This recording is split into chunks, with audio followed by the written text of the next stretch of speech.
There is no gainsaying that Nigeria is blessed with many resources, which, if managed well, can make it a self-sufficient nation and a force to reckon with globally. Having the largest population in Africa and the seventh largest in the world means two relevant things economically: a large labor force and a large market for business. These are two major attractions for any reasonable business looking to succeed. Bearing in mind that the government is not obliged to create companies, it is still good to reflect on certain parastatals, some now either privatized or dead, and just how much they could have contributed to the Nigerian economy.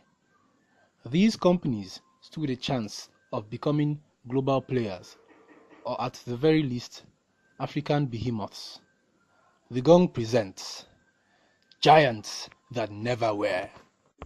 One of these companies is the Nigerian Telecommunications Limited, NITEL. The world is now in the mobile age. Virtually anything can now be done with a mobile device, from virtually anywhere, from shopping to job applications to just plain chatting. That is the power of the internet. Telecoms companies in Nigeria are some of the major internet service providers in the country. Billions of naira are spent every day on data plans. Then there are phone calls and text messages. Everyone uses the services of the telecoms industry, even companies.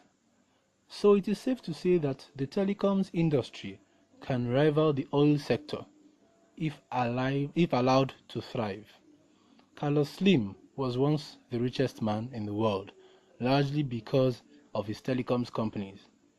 According to businessdayonline.com, MTN made a revenue of 753.578 billion naira in 2013. These companies make hundreds of billions on a yearly basis. NITEL could have been a part of that. It even had the upper hand as the first telecoms company in the country with an already established network within the country. Unfortunately, NITEL has been privatized and has literally packed up, retrenching numerous staff last decade. The second of these companies on our list is the National Electric Power Authority, NEPA, also known as the Power Holding Company of Nigeria, PHCN. Whoever called electricity power was very right. Electricity is the cleanest and best source of energy. Nothing in this modern world can move without electricity. Needless to say, electricity is arguably the most on-demand product in the world.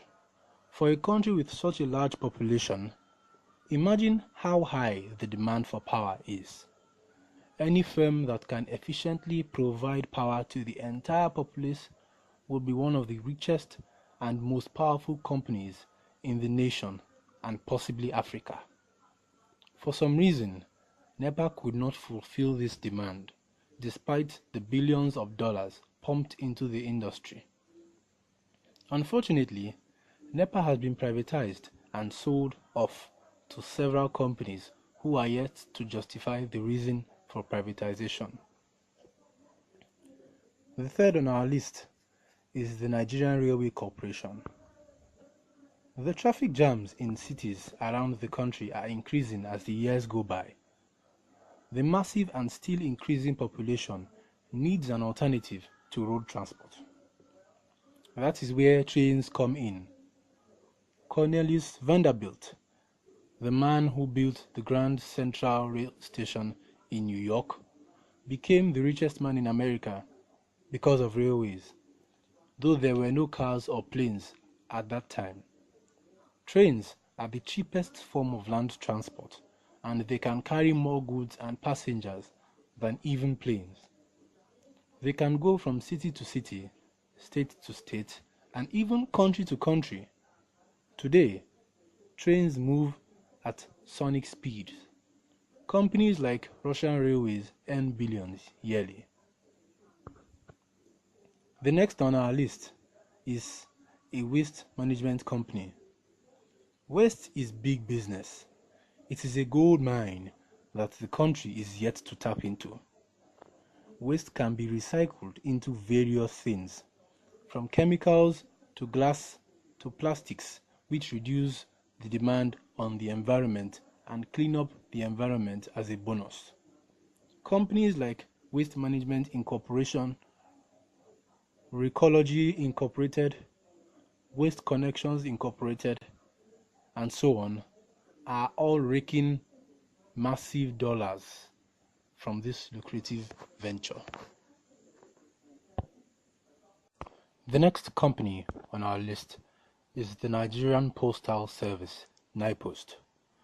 It can be argued that internet and phone calls have rendered letter writing obsolete, but companies still write letters and send correspondence, at least for legal and record purposes. Besides, courier and postal companies have benefited especially from online shopping and delivery of goods. Companies like DHL, FedEx, and UPS have dominated the courier service industry. They are billion-dollar companies with vast networks around the world. While NIPOST would not become a global giant overnight, it should still be the major courier service in the country and one of the largest in Africa, raking in billions just like its counterparts. It has a widespread in the country beyond every other courier service. Unfortunately, NIPOST has not been flexible or innovative, hence it is not taken seriously compared to other courier or postal services who have long since evolved. Continuing on our list of companies, we have the water boards. Nigeria is a coastal country with rivers flowing through it. It is quite astonishing, however, to find out that many of its citizens, even in the Federal Capital Territory, do not have water, let alone potable water. Many people rely on what is popularly known as Merua or borehole for water. It is wonderful that a country that experiences flood cannot supply water to all its citizens. Water is life, so you can imagine how high the demand will be. Put that demand in monetary terms and do the math. A national water board would have been a giant. Another company on our list is the Nigerian Television Authority, NTA. Nigeria prides itself as the giant of Africa, and the NTA's slogan is the largest TV network in Africa. Nigerian politics and entertainment are the most followed within the continent. Suffice it to say that a quality production from the NTA should be a hit and could be syndicated across the continent and the world. BBC and Al Jazeera are both state-owned stations, but see how massive and relevant they are in modern media. Africa Magic, Iroko TV, amongst others, are proof that Nigerian entertainment is very lucrative. Thanks for watching. Do you agree with our picks? Are there any other companies or parastatals that you feel should be on this list? Leave them in the comment section. Subscribe for more great videos. Thank you.